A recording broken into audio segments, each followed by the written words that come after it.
Tässä on sulle 3 tapaa tunnistaa intuition ääni. Intuitio on vahva tunne, jota ei kykene selittämään. Sanotaan esimerkiksi, että sä näet mainoksen kirjasta ja sul tulee heti vahvasti sellainen tunne, että tämä kirja on mua varten. Monesti siihen riittää se, että sä näet kuvan siitä kirjan kannesta ja sen otsikon.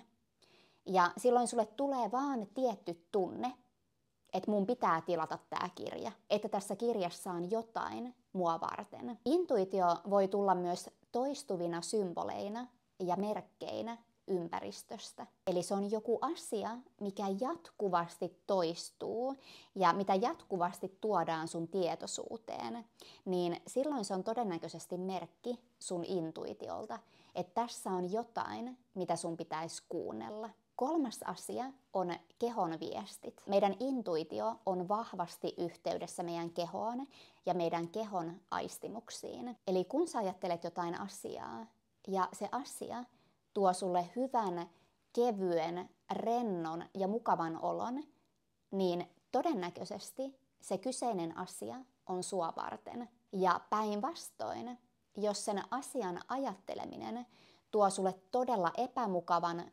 ahdistuneen, kireän ja stressaantuneen olon, niin silloin on todennäköisesti mahdollista, että sun intuitio kertoo sulle, että älä tee tätä.